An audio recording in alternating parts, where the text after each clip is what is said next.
Welcome to the Next Level Human podcast. As a human, you have a job to do. In fact, you have 4 jobs: to earn and manage money, to attain and maintain health and fitness, to build and sustain personal relationships, to find meaning and make a difference. None of these jobs are taught in school, and that is what this podcast is designed to do: to educate us all on living our most fulfilled lives through the mastery of these 4 jobs. I'm your host, Dr. Jade, Teta, and I believe we are here living this life for 3 reasons, and 3 reasons only: to learn, to teach, and to love. In this podcast, I will be learning, teaching, and loving right along with you. I'm grateful to have your company. Here's to our next level.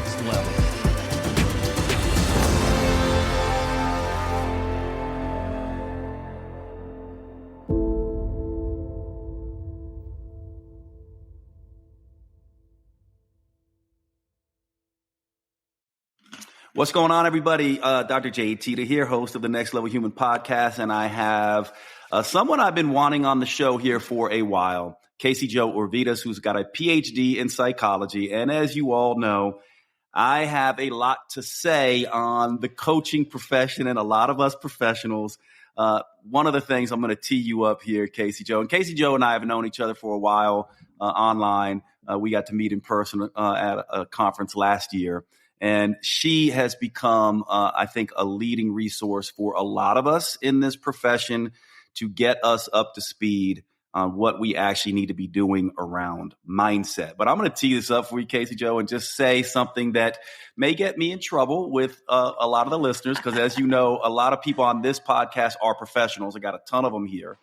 My contention is that while I love the coaching profession, and I think we need more coaches, not less, I don't think coaches are very well trained. And I know I'll get in trouble for that, but that's sort of what I have seen. And so that is why I want you on here. And I also know you have a coaching training that you do to train coaches and professionals to be better coaches, which we'll talk about at the end of this. But I want to get your take on that just to start out. Do you think I'm right about this, wrong about this? And if so, what do you think goes wrong in the coaching world? Let's just get into this and talk about what's right or wrong about the industry. Yeah, I'm definitely going to side with you on this one to a pretty large extent. And it's not necessarily that, I'll say this, it's not necessarily that coaches are missing nutrition and exercise education. I think a lot of coaches, most coaches have a pretty good solid foundation when it comes to nutrition and exercise. And obviously there is varying degrees of levels that you can reach when it comes to your understanding of the human body in whatever way that we're talking about. And yes, there are still some coaches who are probably better equipped to help people than others when we're talking about kind of, I guess we'll say those the baseline health and fitness coach things, right? But at that point, no matter where you're at as far as your level of education, your experience, your training, when it comes to nutrition and exercise, you could be the smartest, the best coach when it comes to those things. If you don't have a foundation of understanding how to change human behavior and how to work and communicate with humans, a lot of what you're doing, those advanced certifications, specializations, things like that are going to fall flat. And I'm sure a lot of coaches listening to me are like, yeah, I know so much, but I barely ever even get to implement some of it because my coaches, or my clients rather, don't stick to the plan. They don't follow through with it, what they say they're going to do. They don't listen to me, et cetera, and so on, right? So that can be really frustrating too for the expert coach when it comes to nutrition and fitness, because they don't actually even feel like they get to use their expertise to the ability that they want to. So what's really missing here is an understanding of the science. And I say science very, very clearly here, the science of mindset and behavior change. There's a lot of mindset coaches out there, the whole woo-woo, believe in yourself manifestation crowd, which Love those. Love that crowd. Also a member of that crowd. But the problem is so many coaches place way too much emphasis in that, and they become just the cheerleader coaches, or they think that they're helping clients work through behavior changes and mindset blocks, when the reality is they may actually be pushing those clients in the other direction. So my biggest thing is to really start to empower coaches to realize that there aren't really any uncoachable, quote unquote, clients out there. There is just poor coaching practices. And that's kind of like a hard pill to swallow. But Jade, at least you and I are maybe kind of on the same page with that. Yeah, 100%. And for those of you listening to this, by the way, don't turn off this podcast if you're not a coach, because actually for those of you who are looking for help, you're going to get a backdoor sort of look into what is going to make the biggest difference for you. So let's get into this, Kasey Jo. So walk us through the basic sort of ways that people change that the majority of coaches are missing. Like and I know this is a whole, we could write 3 books on this, but in your opinion, what's sort of the base that people need to know, the base of the pyramid that coaches need to know about the basics of how humans change? Yeah. Big question for sure. And we could go a few different directions with this, but I do think like foundationally, what we need to understand is how humans are making decisions, how they're seeing the world, how they're making sense of things, how they're assigning meaning to certain things, because all of that is going to influence how you should be coaching that person. And if you can understand sort of their worldview, you can be a much better coach for them. And what I'm kind of talking about here, all of this can be neatly packaged up into the world of mindset. And your mindset at the end of the day is the lens that you're taking to see the world through and assign meaning to things, make sense of things, etc. We can then break that down into 2 separate mindsets, growth versus fixed mindset, which I'm sure everyone has heard, at least to some degree, who is listening. And as a coach, it should be your goal to constantly and consistently work your clients towards more of a growth mindset. So what's a bummer is that a lot of coaches get clients who they realize have a fixed mindset. You know, these clients are saying, no, this never works for me. I can't do it this way. This is not possible for me. I'm not capable. I'm not worthy. I'm not enough, etc. All fixed mindset type of statements. And then the coach goes, well, what am I supposed to do with this? My hands are tied. If that's what you think, if you're not motivated, if you don't want to be here, you're the one who's paying me. What am I supposed to do? And the reality is, again, if you can understand and know how to leverage the science of mindset and behavior change, and that can be through, honestly, down to as specific as certain questions that you're asking this client to help guide them towards coming up with solutions on their own, or doing less focus on their weaknesses and things that they need to fix, and starting to really, really pay attention to where their strengths are and how you can help them leverage those things. I mean, there's a whole host of things that you can do as the coach once you have an understanding of this type of science. And I say science, but at the same time too, I want everyone listening to understand that there's really easy to implement things here and strategies and tools. It's not, you don't need to go sit down and read a textbook, or you don't need a PhD like me in order to be doing this stuff. So I hope that answers your question, but it's just kind of like, that really is the foundation. Yeah. And let me throw a hypothesis at you, or just a statement to see what you think about this. So when I oftentimes think about this, I see it as there's habits and behaviors, right? And we could tell people, hey, eat this way, exercise this way, do these behaviors. And then there's sort of identity and beliefs. And from my perspective, and this is what I want to know from you, the expert, from my perspective, I go, well, identity and beliefs, isn't that what habits and behaviors flow out of? And isn't that where we can make the difference of fixed mindset versus growth mindset? So one thing that I think I'm hearing, and I want you to correct me on this, is that we can certainly go, hey, do these habits, do these behaviors. But if someone has this fixed mindset, this identity that I am not this, I am this, I can't do that, I can only do this, then we're talking about sort of these identities and beliefs. And then for me, behind that is a set of stories and narratives that this person essentially has, whether consciously or unconsciously, that they are playing on repeat. And so I'm wondering what you think of that and how that fits into moving someone into a fixed, from a fixed mindset to this growth-based mindset. How does that fit in? Is that accurate? Is it not accurate? How do we correct that? I'm just curious your thoughts on that. I love that this is just how your brain works. So with that said, it is kind of like a chicken or the egg phenomenon a little bit, right? So is it the identity that's creating the mindset, or is it the mindset that's creating the identity? Mm-hmm. And I think truthfully, they just play together a lot and they bounce off of each other, and it can go either direction. I can tell you some of the research that I have done myself on mindset and fitness behavior specifically. We found that yes, having a growth mindset about your level of fitness, so you believe that you can continue to improve and change your level of fitness and become a more fit individual. If you have a growth mindset there, there is this direct relationship to more frequent exercise. So people who have a growth mindset about fitness exercise more frequently. We see this relationship for sure, but then it becomes what's going on in between that relationship. So for my nerds out there, we're looking at like mediators or moderators, right? Like what's in between? What are these variables that maybe are essentially your mindset is then hitting on these other variables, and those other variables are what actually causes you to exercise more frequently. So in this research that I did, we found that identity was one of those variables. So essentially having a growth mindset about how fit you are capable of becoming. If you have a stronger growth mindset, you are more likely to have a stronger identity around fitness and health behaviors.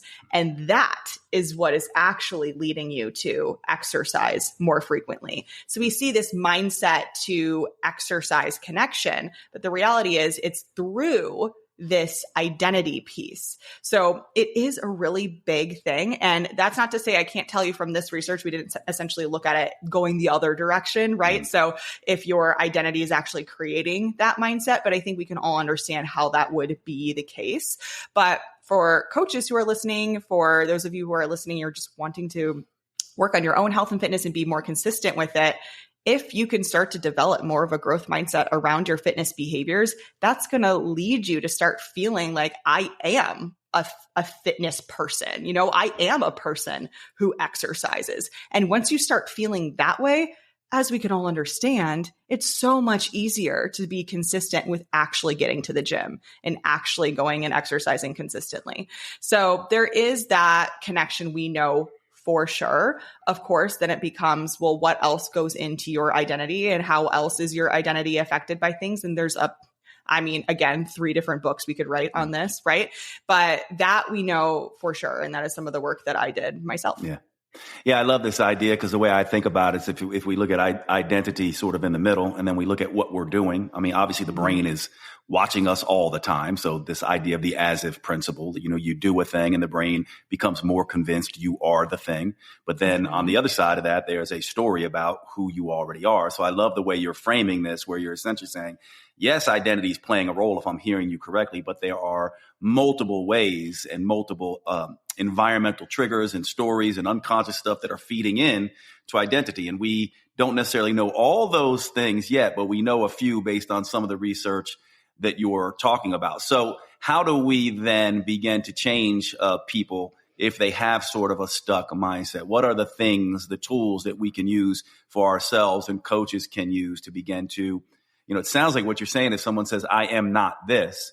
What then can we begin to do to drop the breadcrumbs or help them see themselves differently? I'm curious, what evidence-based things do we have, or what practical-based things clinically have you seen that help begin to move that needle? We'll be back after a quick break. All right, time to talk about one of our sponsors. This one is one of my favorites. It's a long-time sponsor. You all know it. And if you don't, you are in for a treat. AG1. Now, for those of you who do not know AG1, I am very excited to introduce you to AG1 because it is one of the products that I've been taking for some time, and I take this almost every single day. It acts as my multivitamin. It acts as my probiotic. It acts as my green drink. It does a lot of different things. It's an antioxidant and it has adaptogen herbs in it. This is something I use straight up, a scoop in water. It's also something, surprisingly, that I put into my protein shakes. It does turn those protein shakes green, but the flavor is so neutral that I don't even notice it. And it is a great way to get all these nutrients in. The things I love about AG1 is all the things I just mentioned, but the fact that when you think about it, look at all the different products it replaces. Prior to AG1, I was taking a bunch of stuff, and it has replaced 3 to 5 different products for me. And so I really love this product. It is what most people would consider a greens drink if you just looked at it, but it is so much more than that. Now, I've taken greens drinks in the past.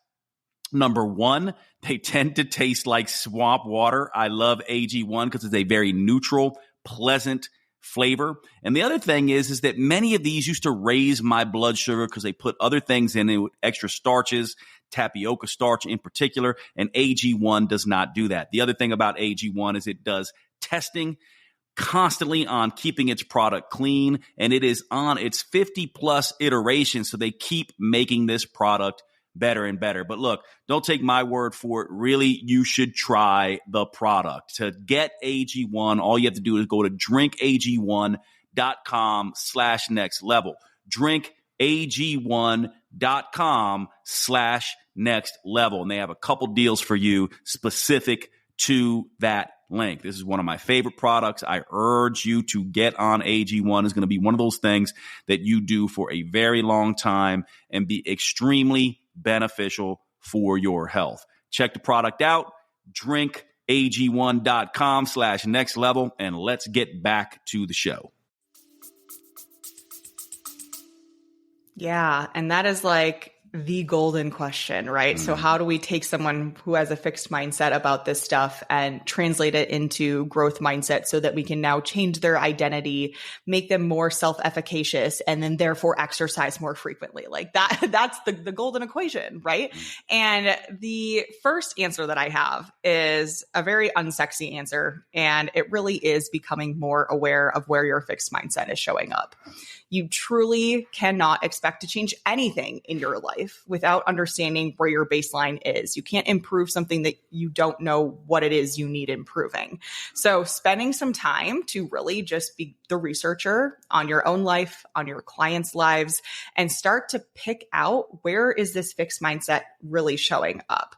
And many of you may be listening and be like, okay, great, but what does that even look like, sound like? What is it I'm looking for?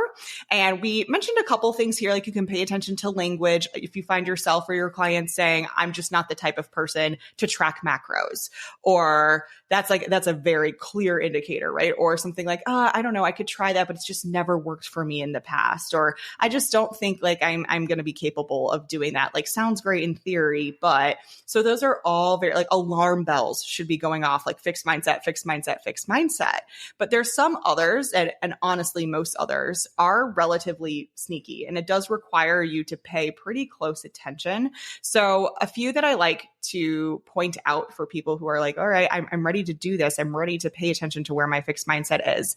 Look for how you respond, or maybe your clients respond to feedback, setbacks, and success.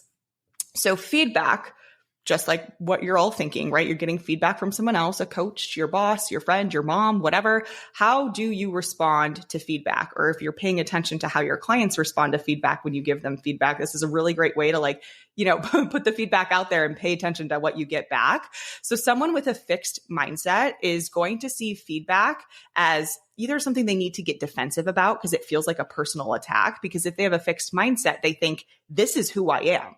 So if you're giving me feedback on that being incorrect, now I'm personally attacked. Mm-hmm. So they can get defensive, maybe a little bit dismissive, may try to justify why they did the things that they did and how it might be still correct in some way, and just really not be fully accepting. And they may not do that like very directly. Some people definitely will. Other people may say, cool, thanks. And then the back of their head are like, she's wrong. So someone with a growth mindset on the flip side of the coin would be honestly eager to get that feedback. And I'm actually thinking about myself. I'm going through like a 3-part training series right now for coaches that I'm teaching. And I have 2 of my staff members that come to these Zoom calls, make sure everything goes smoothly, kick out any lamos, that sort of thing. And after the fact, I always go, okay, feedback immediately. What did you think? How did it feel? How did it feel for you guys on your end? I'm like craving the feedback because I know that's an opportunity for me to improve, that I can use that data as a way to get better for the next call, for the future presentations, et cetera. So that is a very much so a growth mindset way of looking at things. So if you're a coach and you're giving feedback and you have a client who comes back to you who's like, oh, that's actually really helpful. Like, what else you got? Like, that is very indicative of a growth mindset. So the next one is setbacks. Something happens, your client goes off the rail over the weekends, or maybe this was something that you did, that sort of thing. How do you respond to those situations where you quote unquote fall off the wagon type of situation, right? You have this little bit of a setback. Someone with a fixed mindset is going to see this as indicative of the fact that they aren't capable. That essentially like, okay, I knew it all along, and now I have proof. Now I have proof that I'm not capable of doing this, right? And every time there's a setback, it just becomes like another like mark against them in that way. Whereas someone with a growth mindset would see a setback as like, oh, that didn't work so well. That's good to know. On to the next thing, you know? So essentially like piling up all of these different ways that did not work, that is actually very good information for me. So if you're a coach, you can kind of see when your clients have setbacks, pay attention to the language they use to describe the setback, describe themselves, what they're planning to do next. Because if you have a client who comes back to you and is like, okay, this is what happened this weekend. Don't feel really good about it. Can we talk about what needs to be done to make sure this doesn't happen again? Or what other ways could I do this differently next time? Versus a client who maybe says, see, coach, I told you, like, I'm just not cut out for this stuff. And you can see very quickly where their mindset might be lying. And then the last one is success. And when I say success, I don't mean success of yourself, like celebrating yourself, which is a whole nother topic, but success of other people. Like, how do you view the success of other people, specifically when they are successful in the things that you would like to be successful in? So someone with a fixed mindset, let's say Susan is scrolling Instagram. She's checking out all of her high school old friends, what they're doing, what they're up to, what their lives look like now. And she comes across this girl that she grew up with who used to be very overweight, could never get the boys, that sort of thing. Now has this big, beautiful family. She's lost a ton of weight. Like, she's thriving, right? And you as Susan are wanting to lose weight and wanting to start a family and all of these things. If you have a fixed mindset, when you come across this gal from high school, Susan is going to sit there and start to justify all the reasons why she was successful and why herself as Susan was not. So she might say, oh, you know, she always had like a really wealthy family. So she probably got like hooked up this way or that way. She probably has a really expensive trainer, probably has like an in-home chef or something like that. Or, you know, she was a really good athlete still. So maybe it really just like was her genetics and that's why she's able to do this. Or you just might feel jealous. Like, how can she have this thing that I want and I can't? And all of that is very indicative of having a fixed mindset. And you may not realize those things, right? But if you find yourself justifying, you wouldn't automatically assume, oh, that's my fixed mindset talking. But it is, because you're thinking of all of these different like ways and reasons that you can't have what she has. And it's not possible for you because of these fixed traits, right? Whereas someone with a growth mindset would be scrolling Instagram, coming across this situation and thinking, oh my gosh, this is so cool. She literally made the transformation that I want to make, which means it's possible. I see this as inspiration. Maybe I should reconnect with her and see how she was able to do it. And she'd give me some tips, some pointers. Maybe she has some ideas of what I could try. And now it becomes this whole like hopeful feeling rather than despair. And that is such a serious difference when you're actually trying to work towards that goal between, I can't have this person can have it, but I can't, versus, oh, this person has it, that means I can too. Serious difference, right? So paying attention to that. So, okay, I'll leave you at that. I know that was a lot, but there are a few that are really, really common ones. We'll be back after a quick break. All right, time to break into the show for one of our sponsors. This is a brand new sponsor, and there is a lot of neat research around this product that you're going to want to listen to and pay attention to. The product is Qualia Senolytic. This product helps to address one of the key discoveries of the last decade in regard to aging. As our cells age, many of them begin to become arrested in their development. These cells stop dividing. They become senescent cells, kind of like zombie cells, right? These cells that are just hanging around, no longer dividing, and secreting negative compounds that have negative effects on the body. This is a product, Qualia Senolytics, that addresses this effect. Now, you might think, well, okay, well, what about exercise and diet and fasting and cold plunges and all these things? Aren't these things going to help with this? Well, here's the interesting thing. We all age, right? No matter what you do, we all know that we're going to age and you're going to see the signs of aging. Research is suggesting this is because of these senescent cells and all these things I just mentioned, fasting, proper diet, exercise, all these things seem not to make much of a difference when it comes to these senescent cells. So how do we get rid of these zombie cells and help that middle age feeling that a lot of us get after we turn 40? I know I did. That's what this product, Qualia Senolytics, does. It's like pruning the yellowing leaves off of a dead plant. It removes worn out senescent cells to allow for the rest of the body to begin to thrive. And all you need to do is use this compound 2 days a month, 6 capsules one day, 6 capsules the next day, and you will get the effects of these senolytic agents to remove these zombie cells from the body. The formula is non-GMO, it's vegan, gluten-free, and the ingredients are meant to complement one another, factoring into the combined effect of all these ingredients together. Not only that, this product comes with a 100-day money-back guarantee. If you don't begin to feel higher energy levels, feeling younger, more productive, and more enthusiastic, and especially what happened to me, less aches and pains. How do you get this product so you can take advantage of getting rid of these senescent cells? All you have to do is go to neurohacker.com/human. And when you do, you'll get up to $100 off. When you use the code HUMAN at checkout, you'll get an additional 15% off. That's neurohacker.com/human and use the code HUMAN on checkout. Look, aging is one of those things that is incredibly difficult to do, even when we're doing all the right things with diet and exercise and fasting and all the tools we know. This is one of those products that is insurance on helping us age better. Check out Qualia Senolytics, neurohacker.com/human, and let's get back to the show. It's juicy, and let me just reframe this, and you correct me if I'm wrong on any of these points because I think it's important. So it sounds like what you're saying is, okay, Jade, and everybody listening, first, self-awareness. Self-awareness. And then you're kind of breaking this down for us into two different, sort of domains. One, a growth mindset, people who are looking to get better, looking for feedback, taking the lessons from setbacks, looking for ways to learn from other people's successes.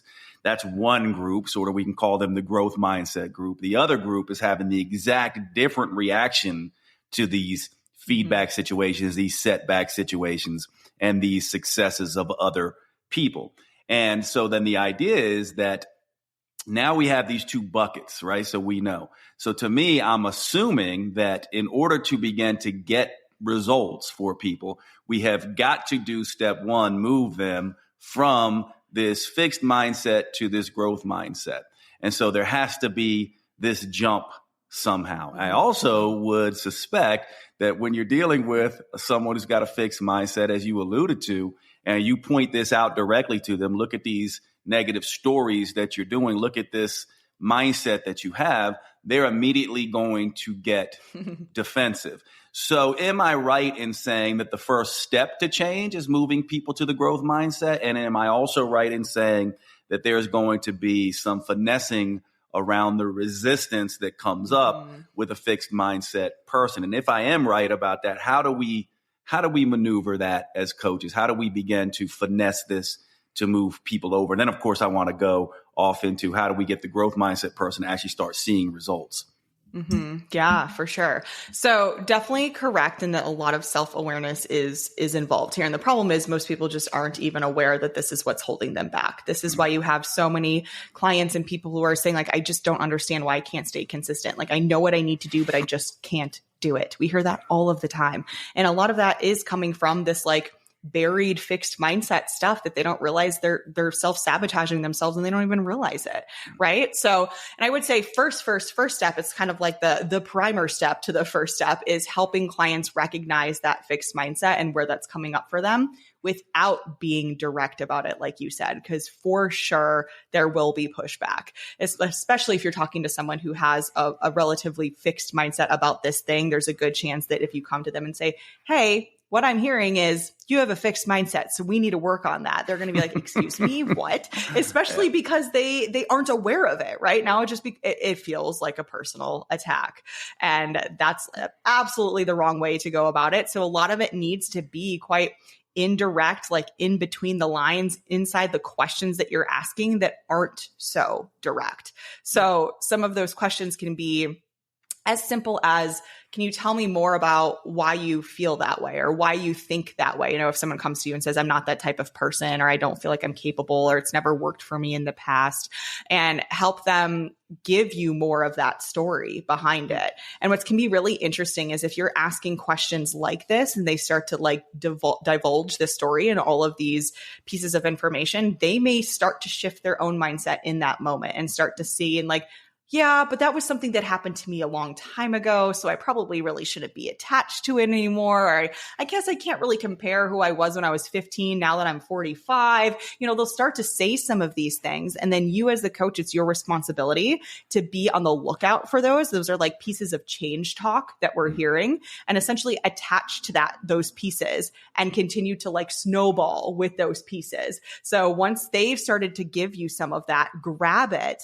Ask more about that. Oh, well, tell me more about the differences between age 15 and 45 for you, and really try to drive some of that stuff home. So by the end of that conversation, they're going to leave and think, wow, I was thinking about this all wrong. And that is the beginning of a mindset shift, right? Mm-hmm. Now they're no longer going to be so much attached to that, especially if you can ever get someone to think about something differently than they were before, they're going to remember that. That's going to change, especially if it was maybe this long, like old belief that's been there for a long time that they didn't even realize was like doing something. And now they're going, whoa, light bulb moment. That's why I was thinking that way. And that doesn't really even make sense. That's going to change. Like you've shifted it. Yes, it could always like fall back that way again, but there's a good chance you've made a little bit more of a permanent shift just by doing that.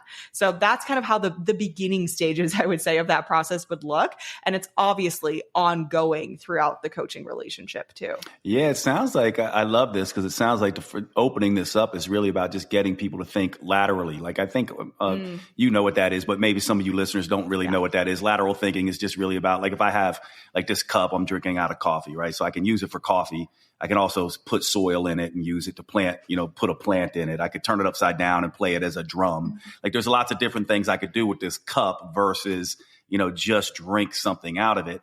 That's lateral thinking. It sounds like from my perspective, you're looking for getting them to start thinking laterally about their historical narrative in a sense. It's like, oh, can you see? It's almost like, can you see where you first made that choice without telling them, let's look and see where you first made that choice. And then maybe they come to awareness, and that's your first goal, self-awareness. How long does that process typically take? I know it's going to be individual, for people. Some people get stuck there a long time. Some people can do it pretty quickly. And I do a few things that you can shoot holes in. I'll just share with you because I think it's useful sometimes when I'm coaching.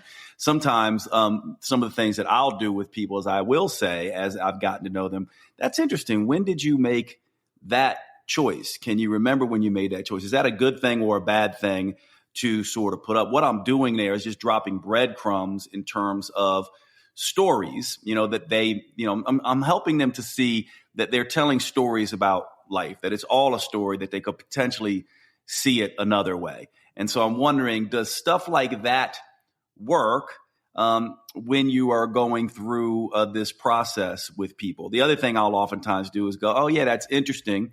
I had a client like this, or I like to use myself a lot of time to self-deprecate a little bit, to let them know that I'm human, that, I have also been stuck for a long time. And then I saw that I was, sort of telling myself the wrong story. And part of what I like to do is just because I like to go, look, you're only human. All humans get stuck. They get in these stuck mindsets. They get in these fixed mindsets.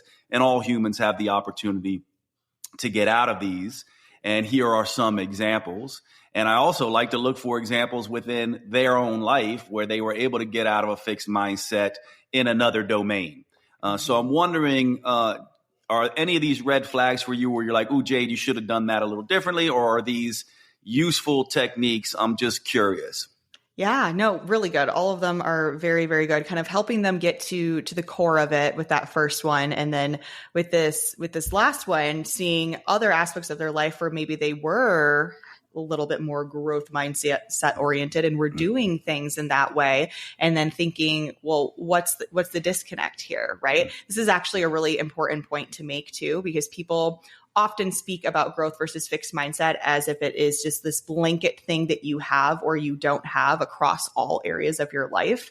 But we know for sure inside the research that you can have a growth mindset in one area and be an entirely fixed mindset in another area. So this is where it can get really interesting when you're working with other people or thinking about yourself and you're like, what the heck? I feel like I am really good about being able to see how I can improve and change and get better when it comes to my career, and I'm excelling in that. But when it comes to my own health and fitness, I am not seeing the same thing. Like, what is going on here? A lot of times there are differently held belief systems. And so if you can also help clients start to recognize, oh yeah, there is a disconnect here, but then what's going so well in your career? Let's talk about your strengths and how you see yourself over here.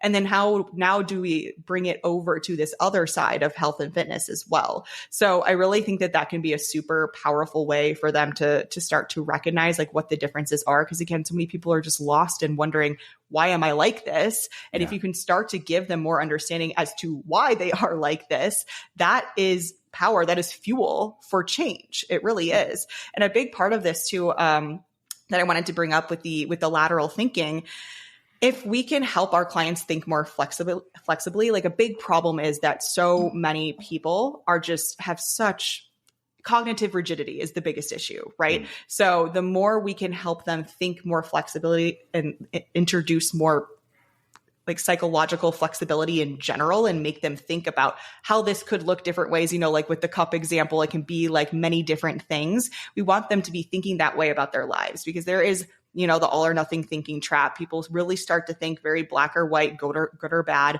So the more we can do that, the more growth mindset oriented thoughts and actions are going to be like easier to achieve too.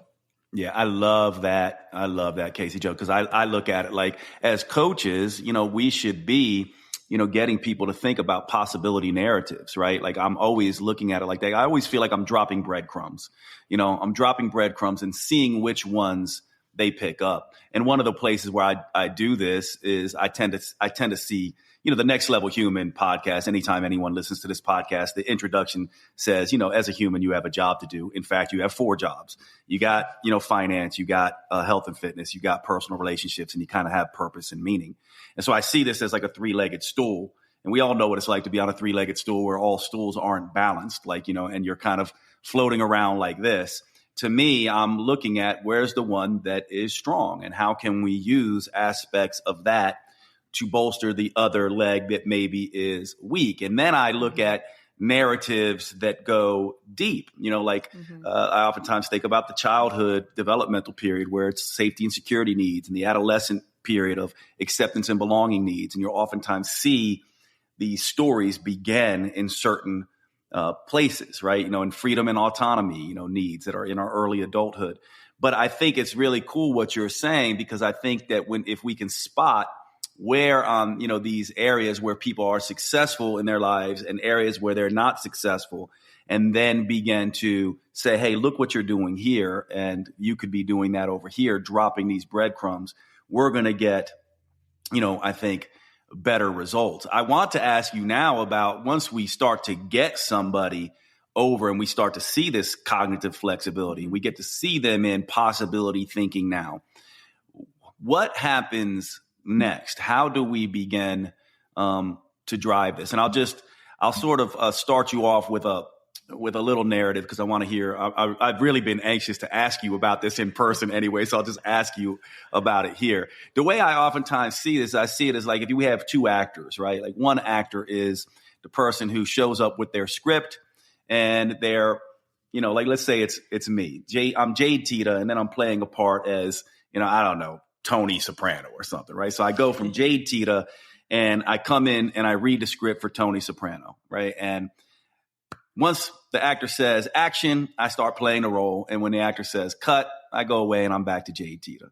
And then there's this other actor who's like the method actor, where it's like, once they get the part for Tony Soprano, right, they become that part immediately. They start playing a role when they wake up in the morning, and they play it. And when the director says action, they've already been playing the role. So it's no different. And when the director says cut, they're still playing the role. So I tend to think of it like this, like, you have to get people playing a role. But I've been wanting to ask you, the expert, about this idea, to see how you think about it. Is it accurate? Does it play out in some of your research and some of your clinical experience, that we can take now this growth mindset person who's now ready to take on this role? And I see it as a difference between fake it till you make it and be it till you see it, right? Faking is like the traditional actor. Like, okay, I'm going to play a role, and when I'm around Kasey Jo, I'm going to eat good. But as soon as I get back to my house, I'm going to freebase some Fritos, right? Versus the other person who's like, no, now whether I'm hanging out with Kasey Jo or not, and she's watching me, my role is this. So what would a healthy, fit, functional person do? So I'm wondering how you see this. What would you add to it? What would you subtract? Where am I going wrong with this? How can coaches use a model? What's a better model, perhaps? Yeah. This is really interesting. And I think both answers are correct, or both types of actors are correct, just at different time periods, right? So when you're trying to learn a new skill, get better at something, develop in some capacity, you are trying to shift from a fixed mindset to a growth mindset, you really are going up against these old patterns, this software literally in your brain. We know it can change. That's what neuroplasticity is, but it's not going to change immediately. As soon as you're like, oh, I feel like I can change. I have ability here. That's great. That's a great first step, but you're going to keep running into this old software trying to tell you, no, you can't, no, you can't, no, you can't. So you really do need to get the reps in and continue to try to push yourself down this different pathway and allow that old pathway to get old and unused and overgrown and not go that way anymore. But it's going to take time. So a lot of people, when they're going through this process, they're like, I just still don't fully believe it yet. Like, I'm not really sure I'm there. And that's totally normal. And that's exactly how it should feel. There should be some friction. There should be some, I'm not really sure I'm doing this right. Or why am I not immediately thinking in a growth mindset way? And I'm still like having some of these fixed mindset thoughts. It's exactly how it should be. So you do need to turn it on for a little bit, and then maybe it will turn off, and then you have to turn it on again. But over time, you might notice as soon as the director says action, you're like, oh, I'm already there. That's really cool. So you'll start to notice that over time. And that is the best feeling ever, when you notice that your brain went the growth mindset direction without you actually having to put it there. And that will happen over time for sure. We'll be back after a quick break.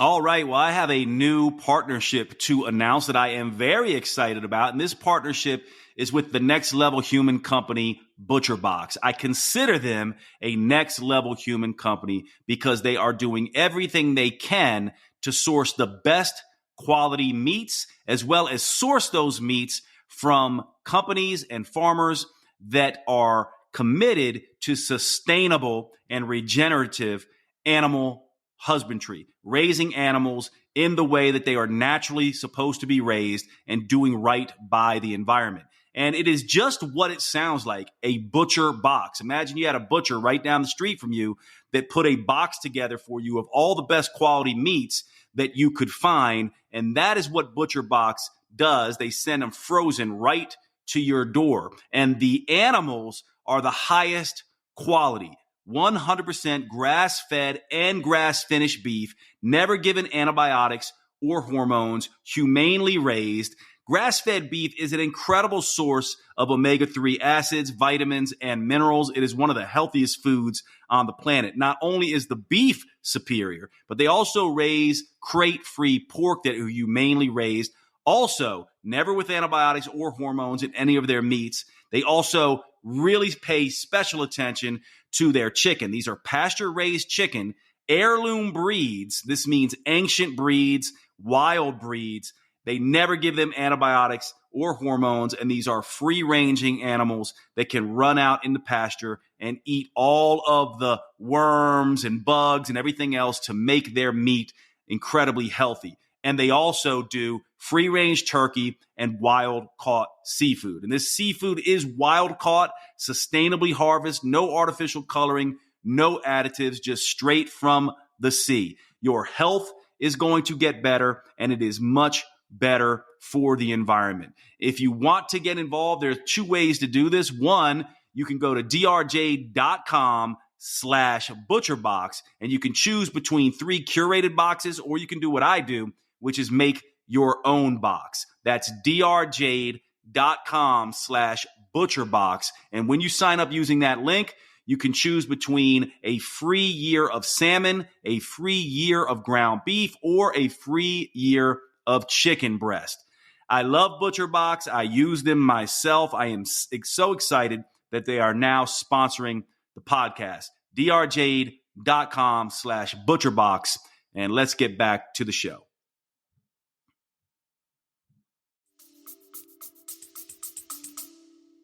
So it sounds like, if I'm hearing you right, we have this old belief, right?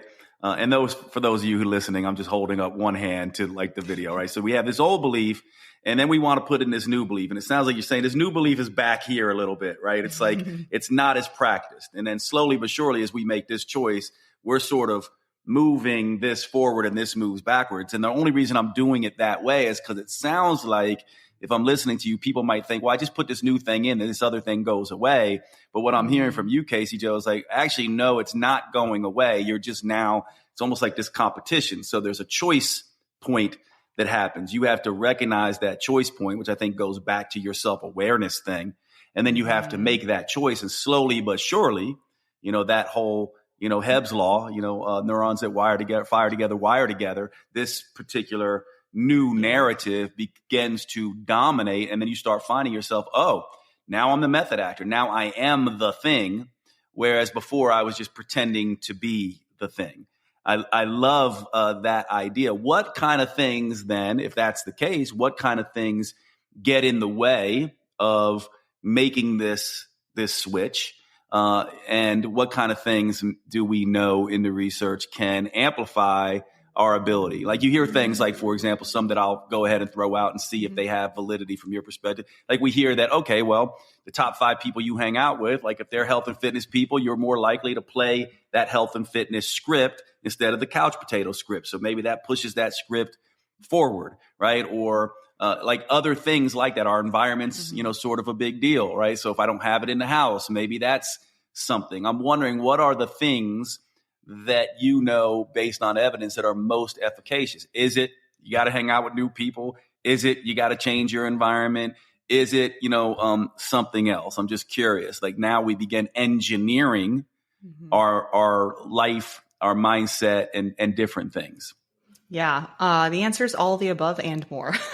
There are a lot of things that go into this, right? And for one person, they may not be as influenced by the people around them, whereas someone else, like that is such a big influence for them. So Again, self-awareness comes up here, but this is where working with a coach can be really helpful too. So they're actually prompting you with questions to figure out what those things are that may be still barriers for you going down this new path and like trying to steer clear of the old path. So spending more time there can be really, really helpful. And actually something that comes up for me, like self-control is a big part of a lot of this, right? Like we're talking about willpower, self-control, trying to go, whether it's in your head, like I'm trying to think a different way instead of the other way that is more comfortable and I'm more used to, like that requires self-control. And something that we see in the research, and this is come up and changed quite a bit in the last like 5 to 10 years. We used to believe that you really only had a certain amount of self-control that you got to use throughout the day. And as you used it, whether it was like with your kids, at work, at getting yourself to the gym, all of these things, you get to the end of the day, you have very, very, very little self-control left to give. I think we all can kind of feel that where we get to the end of the day and you're like, at the beginning of the day, I was perfectly fine with saying no to the second glass of wine, but now like there's no way. Definitely need that at least 2 glasses of wine, right? So I think we've all felt that. And that's kind of what the research supported as well until recently. And recently what we've learned is that it's not necessarily that you have more self-control or less self-control or it gets depleted throughout the day. It's really the people who are good at self-control, self-proclaimed, I am good at self-control versus someone who says, nope, that is not my strong suit. I give into temptation very easily. The difference is in their environments. It's in how often they're actually having to exert self-control in the first place. So the people who think they're really good at self-control, they're really no better than someone else. It's just that they aren't frequently in the position to have to use it. And the person who feels like I'm really bad at self-control, not my strong suit, they're no worse than the person who's good. It's just that they're constantly putting themselves in situations where they have to exert self-control. So the less often you're having to use self-control, the more you're going to feel like you're good at it. And that's the reality. This is really interesting. Let me play this back to you to make sure I have this right. So there was this idea of the willpower battery, right? Which, so the willpower battery gets drained throughout the day. So it sounds like what you're saying is that yes, but not really. Really what it's about is that the way you perceive or set up your environment makes you more or less likely to drain this willpower battery. So it sounded like you said two things there, though. It sounded like you said your mindset around, do I have good willpower? Maybe that expands your willpower battery. And maybe the idea of when I create my environment and engineer my environment a particular way, it also expands my willpower battery. So maybe there's no willpower battery at all, really, but certainly our belief about whether we're good at this or not and our environment. It sounds like you're saying the environment might be more important. So they just think they're better at it, but they've really set up their environment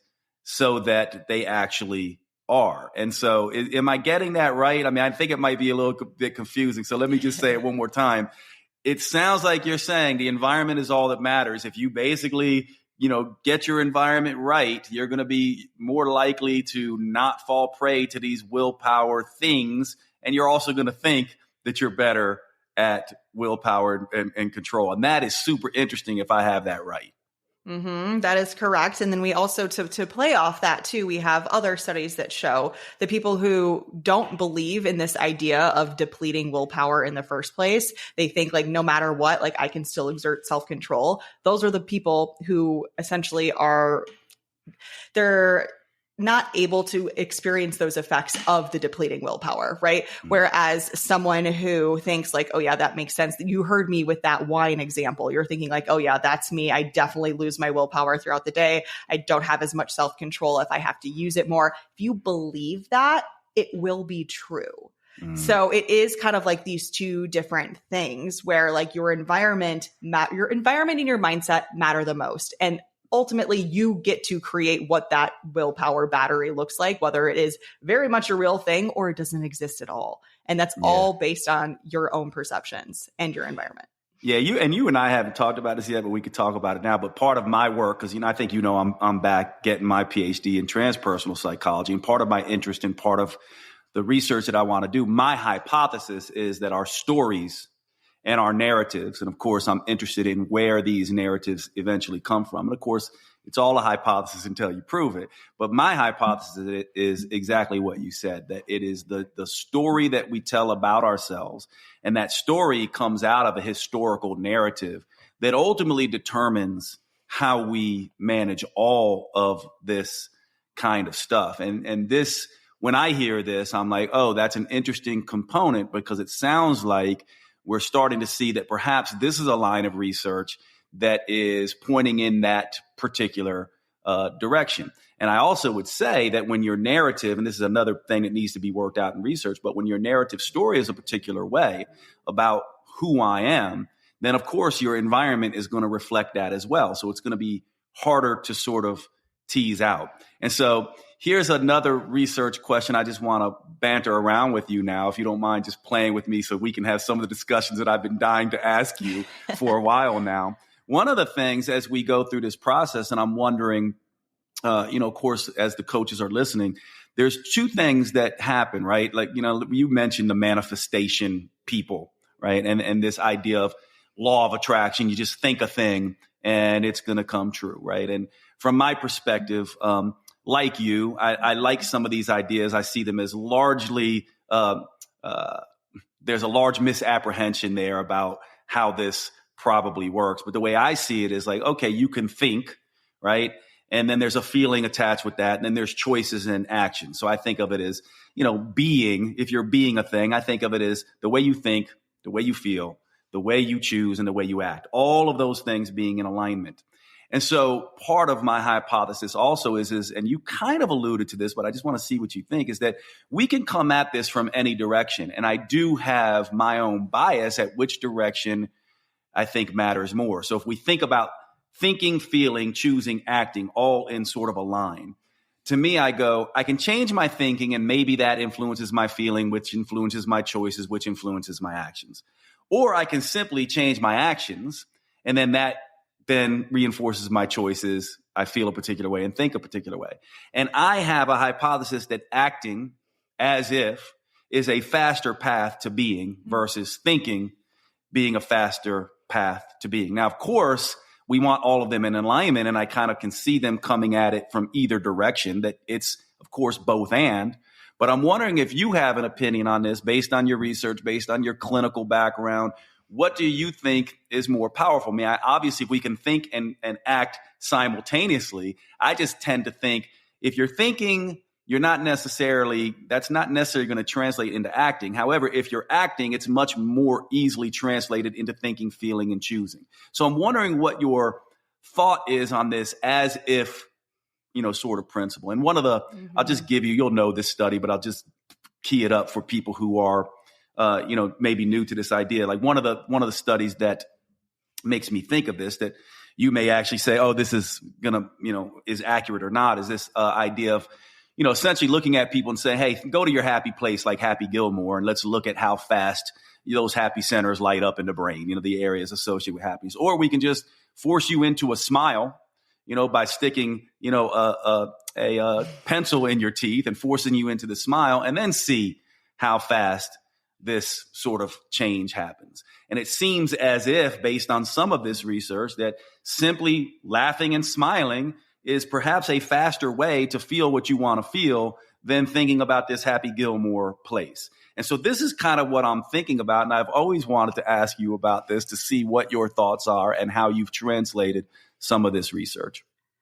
What's funny is when you were talking about this, I was thinking about the pencil study. Yeah, So it is, So you're actually doing the action and how that translate to feeling something, which again, I want you guys to just picture how, if you do it yourself right now, take a pencil and put it in your mouth and kind of forces you to smile in a way. It's not the best smile, but it's a smile nonetheless. And like that actually produces some sort of happiness feeling in people, right? How wild is that?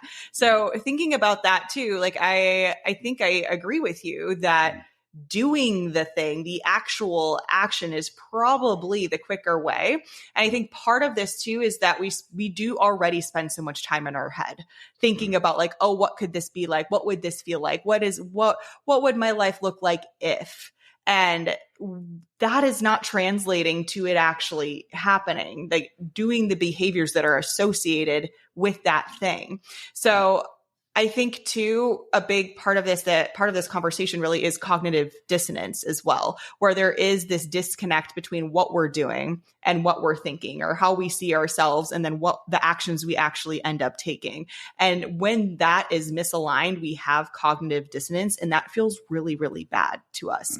As humans, we like to be consistent. We like to, hey, we say we're going to do something and then we do it. If we don't, that doesn't feel good. So I do think that that's part of this conversation in general. So if you're thinking all of the time, I want to do this thing, I want to be this way, whatever, but you're never actually taking any actions in alignment with that, you're going to run into this cognitive dissonance. I think what's interesting is if you do the action, you do the thing, but you're maybe not fully believing that you are that person who would do that thing yet, you're still doing the thing. So you're still proving it to yourself. I feel like there would be less of a cognitive dissonance there if the actions associated are actually being completed. So that's kind of like where my brain went with it and how I make sense of it. And I feel like that would feel more consistent for us. And that's ultimately what we want to achieve.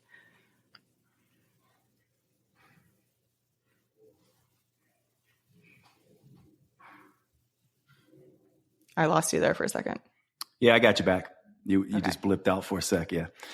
Yeah. So, and actually, there's a book on this, Kasey Jo. You probably know it. It's called the As If Principle. And the research is not great necessarily in this area, but I'm fascinated with this, sort of studying this. So I want to run one more thing by you, and then I want to talk about your coaching program. And so, and I want to just reinforce for people what Kasey Jo has been educating us on. So there's this idea of fixed mindset. We need to move them to growth mindset. She's teaching us the self-awareness. Kasey Jo, you've made us kind of go, look, self-awareness is everything. So then as a coach, that's one of the things we need to do subtly, right? Because we can't be in someone's face as a fixed mindset, because we're going to run into, people spend an awful lot of time defending their old identities instead of dismantling them. And so in a sense, we're kind of doing this psychological black ops as coaches, right? We're slowly trying to dismantle the way they see themselves, get them thinking laterally. Now we move them into the growth mindset.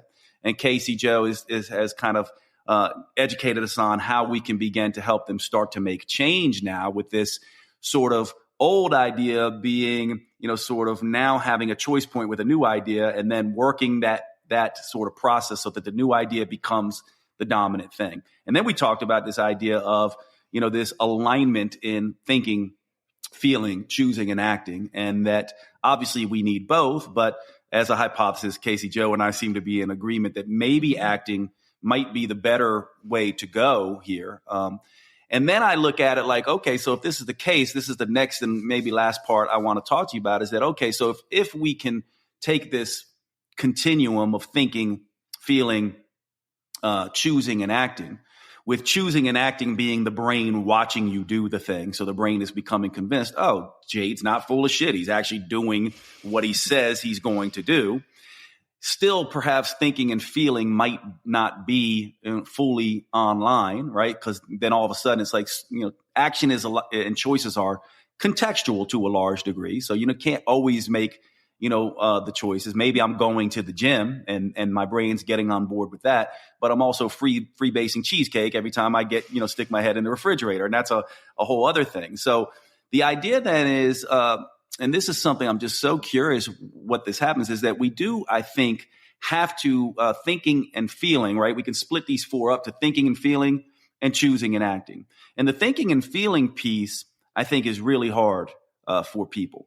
And so I'm wondering what the tools are for that. For example, there's meditation techniques that can put you in, sort of feeling-based emotions, like some of the research coming out of Heart Math Institute, which I think are really interesting, where people are doing heart-centered meditation and being able to feel a sense of gratitude that perhaps they haven't been able to feel before. And that translates into being different, right? Because we're impacting the feeling aspect of being. I'm wondering what evidence-based tools we have, if any, that you're aware of that are the best at helping us think and feel. Because from my perspective, we need to it's going to be far better if we can practice feeling the thing. Like if we can feel successful. I'll key this up for you so we can make it more tangible. There's research that looks at older research that was looking at, for example, what I can remember about these studies is people shooting basketball free throws, right? And they have one group that's actually, they bring all the groups in, they shoot the free throws, they test them, and then they have one group sit up in the stands and imagine, visualizing, shooting the free throws and feeling as if they're making the free throws, but they're not actually taking the action. The other group is actually showing up to the gym every day and actually shooting free throws. Both groups tend to improve after these activities. And of course, the group that later on research looked at, the group that visualized and actually took the actions did the best. But I'm wondering what other tools we have besides visualization and feeling-based meditation, if any, we have to really practice this thinking and feeling aspect. And your thoughts on this in general. Do you feel like this is junk science? Do you feel like this is really useful science? Do you feel like it has a role to play? Because the way I would see this is a coach could essentially be saying, obviously they're working with their client one-on-one, dropping these cognitive flexibility, breadcrumbs, helping people move to this, sort of more growth mindset. Is there a role to play where you can essentially say, okay, now I'm actually going to get you in feeling-based meditation, as well as, some action-oriented, personal development PRs, personal records, where they're actually doing things out in the real world. Are you aware of this concept making a difference, and do you use it and do you teach it to your coaches?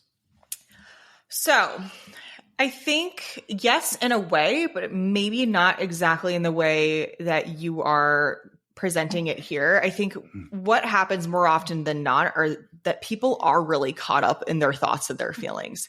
And it's less about how do we bring more of that into it and more about like, how do we get maybe a little bit more clinical and logical about what the heck is going on in our brains, right? So something that comes up for me is a practice that I teach to coaches and we use with our clients at my own coaching company too. It's using pieces of cognitive behavioral therapy. Obviously, we are not therapists. That's not what I'm saying, but you can leverage cognitive behavioral therapy even for yourself, which is really, really cool.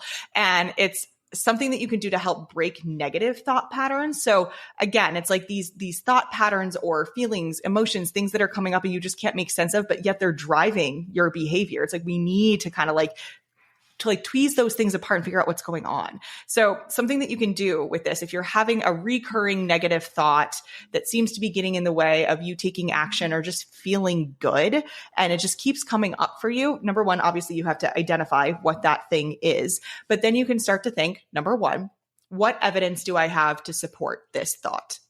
And here's the thing. You're not having this thought if you have zero evidence. Something happened to you at some time in your life. You've had some sort of experience. There's been some sort of person who has made you have this thought, right? So think about it. Like, what evidence do you have to support this? So if someone's thinking, I'm not capable of losing weight, right? It's just like, I've tried so many different things, it doesn't work for me type of thing. So if that's the negative thought that's recurring, what evidence do you have to support that? Well, you've tried 12 different types of diets. None of them have worked. So that's some solid evidence. So you need to give yourself some grace and know that your feelings are valid for that. But then this next step would be, well, what evidence do you have against that thought? And so we can say, okay, the evidence that I have against it is, well, I've never actually worked with a one-on-one health and fitness coach before. So although I may have quote unquote failed 12 times before, and that's making me feel like this isn't possible, where I'm at now and the resources that I have at my disposal now and what I'm doing now is totally different than anything I've done in the past. So that would be like comparing apples and oranges type of thing. Like, okay, cool. Evidence for, evidence against. Now taking that information, what's the most accurate depiction of this thought? Like really, like truly, what is real here? And so that person might think, I feel like I'm not capable because my track record has not been great. However, I'm trying different things now, so it's sort of unfair to compare that track record to where I am now. And it's like, okay, that is the reality. That's the truth, right? Now, how does it feel? This is sort of like step 4 at this point. How does it feel now that you've gotten to this point of recognizing the reality of this thought versus what's spiraling in your head. And for someone to really sit with that and think like, I feel so much better now. Like this feels more real. It feels more tangible. I feel more capable. I feel more powerful. I'm like more excited about what's to come. And so that's a really good process to sort of like sit with those thoughts and feelings and tweeze them apart. And I think again, like that's more so the issue that I see, not like, let's get into our feelings and bring feelings in, but let's figure out what we're doing with the current feelings we have and how they may be like getting in the way or being detrimental. At the same time, maybe there are some feelings that are beneficial and we could find those inside doing practices like this too. I think in general, the more that we can try to take a step back and remove ourselves from those thoughts and feelings and understand that thoughts can be just thoughts. You don't need to act on them. They don't need to turn into feelings. It can literally be just a thought like, oh, that's interesting that my brain came up with that, and then move on. That's all. It doesn't need to go any further than that. And sometimes people just haven't even had that thought about their thoughts before, right? But the more we can remove ourselves and say like, oh, there goes my brain again. Give your brain a name, give your mind a name. Like there goes, Shirley again, spewing whatever bullshit she's got for me today. And the more you can do that, the better. And the more control you're going to have over those thoughts, and you can actually start to redirect them. Yeah, I love that so much. That's so useful. And it does remind me of a lot of the internal family system stuff that, that I work with, that you and I have talked about briefly offline. But yeah, this is so brilliant. It's also that last little part too goes back to a very tangible way to do what you warned us about in the beginning, which is self-awareness as the first tool. So we are right up on an hour. I want to be respectful of your time. Let's just talk briefly about your coaching program, because I know a lot of people who listen to my podcast are going to want to, sort of get involved with your work after listening to you. Yeah, for sure. So what is it exactly, and how long have you been doing it? And tell us all about it. Yeah, it really is my baby. It's my bread and butter.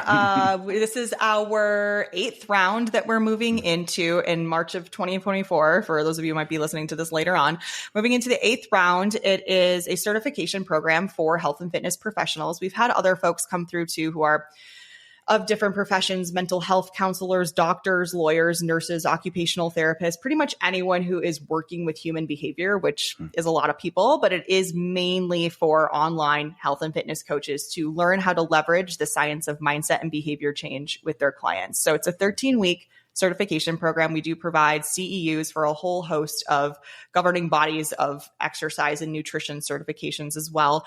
And we start by going into really like the foundations of behavior change and the long-standing theories that we have out there, the frameworks that we essentially can show, like this is how humans tend to change, how to not change, how to make decisions. We'll talk a lot about mindset, of course, during that time, and then move into what is most people are excited to learn about, things like habits, motivation, goal setting, stress, self-control, growth versus fixed mindset, and essentially how to leverage, again, the science of all of those things and truly like, how do I put them into a client check-in form? So we're getting very like granular. This is very, very, very applicable to the health and fitness coach. We talk a lot about communication methods and certain questions you could be asking clients. And again, we do a lot of application work. So we're talking about hypothetical client situations. You're coming to live calls where you can bring client cases to us. The final is a case study. So we want you to actually take what you learned and apply it, and we'll give you some great feedback for what to do going forward. And yeah, that's kind of the gist of it. We have a great time. We're always like a close-knit family by the end of it. And you are with me every step of the way. So it is, I say it's self-paced, but instructor-led. So all of the modules are pre-recorded. So you can kind of watch them on your own time throughout the week, 15 minutes here, 10 minutes there, whatever you want to do. But then we'll get together on a live call to kind of, again, apply the information, talk about how this might make sense for your clients and that sort of thing. So we have that live call that is somewhat optional, but also a really good time every single week. Yeah. And actually, let me just say something about this to all of you listening. So I sought Kasey Jo out for this, right? So, usually when someone has a certification, they're like, hey, can I be on your podcast? I want to promote my certification. It's the other way around here. I actually wanted Kasey Jo to come on this podcast because my contention is that we're just not doing this well. We're all focused on, and even in some of my certifications that some of you have taken, like the female fat loss certification and other certifications, these things are not going to be effective without Kasey Jo's certification. From my perspective, I wanted her to come on because I wanted to have people understand that this should be the first thing that you professionals actually get educated on, because all the other stuff is not going to work without this understanding. And so that's why I wanted you on. So I do think this is very different, because I know you guys listen to a ton of different podcasts, and someone comes on and they want to promote their thing. I actually told Kasey Jo, please come on so you can promote this, because I'm so passionate that people need this. And I do think, Kasey Jo, you are the teacher to do this. You're incredibly humble. You're brilliant. You really are bringing something that we all need. So I just want to say thank you. And it just thrills me that you agreed to come on. And I just highly recommend all your work to everyone. Before we go, you're constantly educating online. So where do people find you on social media? Where do they find you on your websites and all that kind of stuff? Yeah, for sure. First of all, thank you. That was so sweet. I so appreciate you.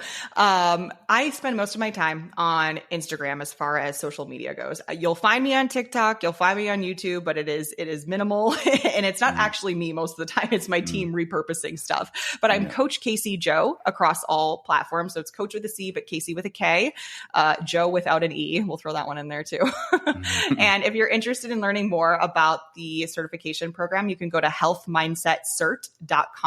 It's the Health Mindset Coaching Certification. There's an Instagram page for this certification as well, but that should pretty much get you started, and tons of free content as well, tons of valuable information just to really get you started on what is the art of coaching.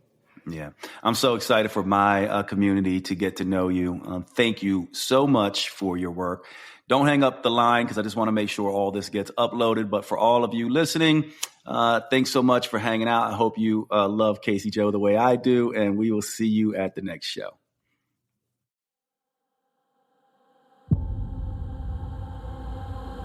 You have been listening to the Next Level Human podcast with Dr. Jade Teta. If you enjoyed this episode, please make sure you subscribe and consider leaving a review. You make the biggest difference when you pass on your lessons and inspire others. That's why reviews like this are so powerful. Your words may be the only ones that resonate for someone else. Please remember, the information in this podcast is for educational purposes only.